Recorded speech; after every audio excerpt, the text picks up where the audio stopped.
Jubilees is not the only ancient text that gives a different story of creation. There is a forbidden book, lost for centuries, that includes fallen angels, bloodthirsty giants, and a warning to all humanity.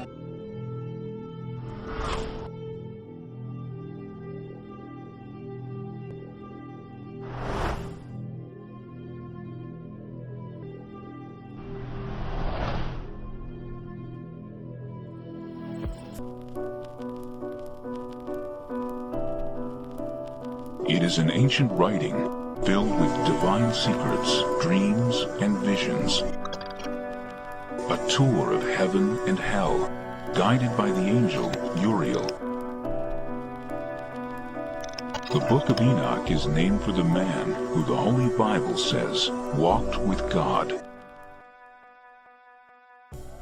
Enoch walked with God after the birth of Methuselah 300 years, and had other sons and daughters. Thus all the days of Enoch were 365 years. Enoch walked with God, then he was no more because God took him. The Book of Enoch is named for a man who's mentioned in one sentence in the book of Genesis. We only know one sentence worth of information about him. And yet, somebody stopped, paused on that name, and thought, Enoch. If he was taken up into heaven, what might he have seen? It is a daunting manuscript. 5 volumes containing 108 chapters. For many ancient Christians, the Book of Enoch was essential. Yet it was banned from the Christian Bible. The Book of Enoch begins with a warning to all humanity that a divine judgment has been rendered and a sentence will be imposed. God tells Enoch that all life on earth will be destroyed in a violent flood, and, as with the story in Genesis, God blames this evil on the sons of God, angels who lusted after the daughters of men. These angels are sometimes referred to as watchers. They keep constant watch. And they decide one day, about 200 of them, that they're going to descend to the earth. They would like to very much make contact with these mortal women. The Book of Enoch may have been an attempt to expand on the mysterious giants, the sons of God, and the daughters of the earth spoken of in Genesis. Anytime you read the book of Genesis, there are all kinds of unanswered questions. Suddenly, there is this quick few verses at the beginning of the flood story about giants in the land that come from the sons of God mixing with daughters of the earth. And you stop and think, wait a minute, what's this all about? It's like it went by too fast. And you want to grab it and say, wait a minute, what was this? The Book of Enoch offers a disturbing vision of the fall of the angels who lust after earthly women. And they began to go into them, and to defile themselves with them, and they taught them charms and enchantments. And they became pregnant, and they bare great giants whose height was 3,000 ells. And when men could no longer sustain them, the giants turned against them and devoured mankind. These angels had crossed over this boundary that they shouldn't have. They were spiritual beings, and they were to remain as such. When they decided to descend upon earth, this unleashed upon the earth all sorts of problems. Not only these giants who are bloodthirsty and violent, but also these angels went on to teach humankind a variety of forbidden crafts. They also taught human beings how to make weapons of war. Now, the good angels, the ones not tempted by these beautiful women, go to God and say, you know, there's a lot of bloodshed caused by these bad angels. At which point God says we need to bind Azazel, the sort of lead fallen angel, to bind him and to then cast him into a pit. We might think of this as, how do we take care of nuclear waste? in the 21st century.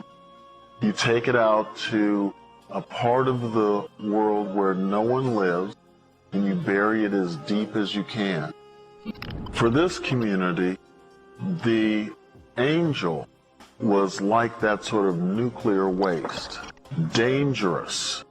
After the rebel angels are cast into the depths of the earth, Enoch has a dream vision. The lead angel, Azazel, begs Enoch to plead their case before God, to petition the Almighty to release them from the depths of the earth. The request for clemency is denied. When we look at various snips of the New Testament, Enoch seems to be in play. Another episode tells of Uriel, a powerful angel in charge of the stars, who becomes Enoch's guide through the heavenly realms. Uriel's name, in fact, means God is my light. And whenever he is described, frequently in relation to God, he is situated to the east of God's throne. This is very interesting. Of course, the sun rises to the east. So this gets us thinking, Uriel, a figure associated with light, perhaps associated in some way with the sun, or the stars, or the idea of these heavenly bodies making their rotations daily. And all these Uriel, the holy angel, who is the leader of them all, showed to me, and their positions, and I wrote down their positions as he showed them to me. With its lush descriptions of heavenly powers and the horrors that await evildoers, even angels, Enoch was one of the most popular books among the early Christians. We know that some early Christians considered the writings of Enoch to be authoritative, to contain actual revelation from God. So, because some people thought that, some influential people thought that, the book was used as you would use other books of the Bible. After all, Revelation appears in the New Testament.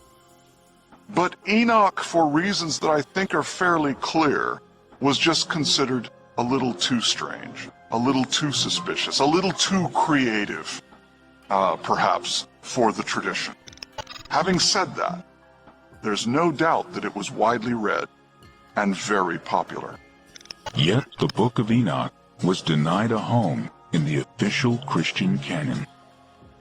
This imaginative tale fell into obscurity until the late 18th century, when a Scottish explorer named James Bruce came upon this mysterious text in Aksum, a city in the Ethiopian highlands. Travelers to Ethiopia found manuscripts of these books and brought them back to Europe. This caused quite a sensation. I'm aware of scholarly reaction to them. People were excited about having these texts that we knew about only through allusion before this time, or brief quotation. Until the mid-20th century, the Book of Enoch was assumed to be of interest only to the very early Christians. We now know that Enoch was sacred to Ethiopian Christians all along. Part of the reason why this probably became part of their canon is because of the mythic story of the foundation of the Ethiopian monarchy. You have Sheba, who goes to see King Solomon, and the story goes that not only does she bring gifts, she brings a little bit of something back home. She's pregnant with Solomon's son. That son is Menelik. Menelik is the first dynastic king of Ethiopia. He actually goes back and retrieves the Ark of the Covenant from Solomon because Solomon is not taking care of the kingdom properly.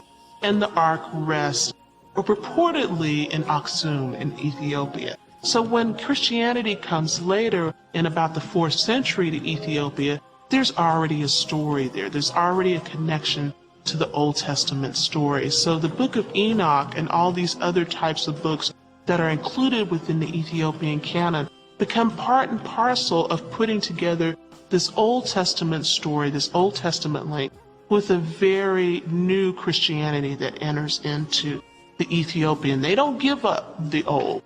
They put it all together with the new and blend it together. Large portions of the Book of Enoch also were found among the Essene literature, hidden in the caves of Qumran, as part of the Dead Sea Scrolls. Enochic literature was very popular with the inhabitants at Qumran, at least for a while, probably at the beginning of this group's existence at this site. And how do we know it was so popular?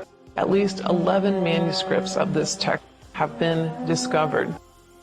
And that's quite a number, especially when we think in terms of what it costs to produce a manuscript in antiquity, in terms of not only the material required, but also the labor. And so sometimes what people are reading and what the leadership in the church actually wants you to understand are two very different things. Today, ancient writings not included in the Bible are being re-examined by 21st century eyes.